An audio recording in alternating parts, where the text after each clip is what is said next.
At the core of left-wing thought is a denial of painful realities, the denial of what the French call les faits de la vie, facts of life. Conservatives, on the other hand, are all too aware of the painful realities of life and base many of their positions on them. One example of this left-right difference is the differing attitudes toward human nature and responsibility for evil. When liberals blame violent crime on poverty, one reason they do is that ever since the Enlightenment, the left has posited that human nature is good. So then, when people do bad things to other people, the left argues that some outside forces, usually poverty, and in the case of non-white criminals, racism, are responsible, not human nature.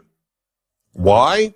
Because people on the left find it too painful to look reality in the eye and acknowledge that human nature is deeply flawed. Another fact of life that the left finds too painful to acknowledge is the existence of profound differences between men and women. There is no other explanation for the denial of what has been obvious to every previous generation in history, that men and women are inherently different. This denial is certainly not the result of scientific inquiry. The more science learns about the male brain and the female brain, not to mention male and female hormones, the more it confirms important built-in differences between the sexes. Yet many people, influenced by left-wing thought, believe that girls are as happy to play with trucks as are boys, and boys are as happy to play with dolls and tea sets as are girls. Why do they believe such silliness? Because acknowledging many of those differences is painful. For example, feminists and others on the left do not want to acknowledge that men are far more capable of having emotionally meaningless sex than women. Therefore, feminism has taught generations of young women that they are just as capable of enjoying emotionless sex with many partners as are men.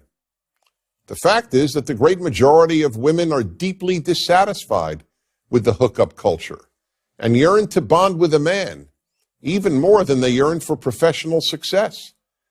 But feminism came up with the famous and false phrase, "A woman without a man is like a fish without a bicycle," to counter the painful reality that most women feel incomplete without a man in their life, just as, I might add, most men feel incomplete without a woman. Ironically, however, most men have no trouble acknowledging this. This is what the notion of political incorrectness is all about. The very definition of politically incorrect is a truth that people on the left find too painful to acknowledge and therefore do not want expressed. To cite yet another example, why are many young black males in prison? The reason is too painful for the left to acknowledge, and therefore it is politically incorrect to say it. Young black males commit a disproportionate amount of violent crime. And why are there speech codes on virtually all college campuses?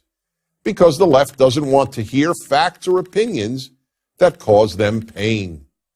That's why the left developed what it calls trigger warnings. A trigger warning, as defined by the Oxford Dictionary, is, quote, a statement at the start of a piece of writing, video, etc., alerting the reader or viewer to the fact that it contains potentially distressing material, unquote. That's why the left constantly speaks about being made uncomfortable and about feeling offended. Being made uncomfortable or feeling offended is, after all, painful. Take the left-wing bumper sticker idea, war is not the answer. The painful truth is that war is often the only answer to great evil. Nazi death camps were liberated by soldiers fighting a war, not by peace activists or by peaceful dialogue with the German regime. But having to acknowledge the moral necessity of war is too painful a truth for many on the left. One might say that leftism appeals to those who wish to remain innocent. Growing up and facing the fact that life is messy, difficult, and painful is increasingly a conservative point of view. I'm Dennis Prager.